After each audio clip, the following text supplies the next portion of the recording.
आज चंद्रपूर महानगरपालिकेमध्ये आपण बघितलं असेल का आमची भूमिका होती का आम्हाला महापौर आमच्या पक्षाला मिळण्यात द्यावं. फक्त पहिले का अगोदर या विषय चर्चा सुरू होती आणि यामध्ये काँग्रेसनी वारंवार आम्ही चर्चा करून आता सुद्धा मी काँग्रेसच्या ऑफिसला विजू वडेट्टीवारांकडे गेलो होतो रिक्वेस्ट करासाठी का त्यांना आम्हाला 5 वर्षात कुठेही महापौर करायला तयार नव्हते.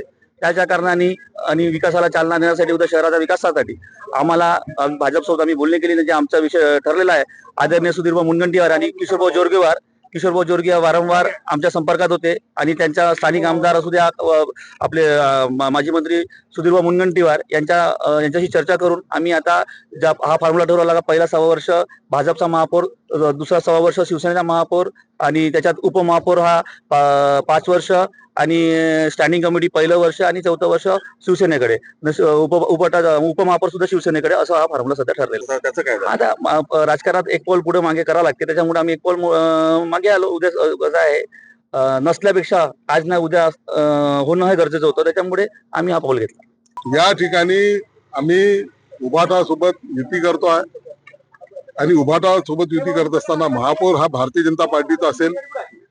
संगीता राजेंद्र खांडेकर या ज्यांच्या नावाने काल आम्ही व्हीप काढला गटनेते शेखरजी शेट्टी यांनी, तो त्या महापौराचे उमेदवार असतील आणि बाकीचं जे स्टँडिंगचे वगैरे विषय आहे ते सगळे या ठिकाणी चर्चा करणार.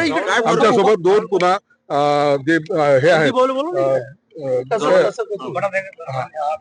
संदीप भाऊ आणि हे नंदूभाऊ नागरकर आणि प्रशांतजी दानव हे सुद्धा आमच्यासोबत असतील. उभाटाचे नंतरचे 6 वर्ष उभाटाला राहतील आहे. आताचे 6 वर्ष आमच्याकडे आणि स्टँडिंगचा पहिला या ठिकाणी उभाटा गट. शिवसेनेची मागणी होती की पहिला महापौर त्यांचा असावा. शिवसेनेची मागणी होती, त्या मागणीवर सगळं थांबलेलं होतं. आमचा पक्ष त्याला नेते आमचे मान्य नव्हते आणि 24चा आमच्या जो संख्याबळ असल्यानंतर आम्ही काही महापौर त्यांना देणं हे काही योग्य दिसत नव्हतं. आणि सुद्धा उभाटाचं सुद्धा हे म्हणा की चंद्रपूरच्या विकासाच्या दृष्टिकोनातून भारतीय जनता पार्टी त्या ठिकाणी विकास करू शकते हे अनेक नगरसेवकांना पटलं. त्या ह्याच्यातून ही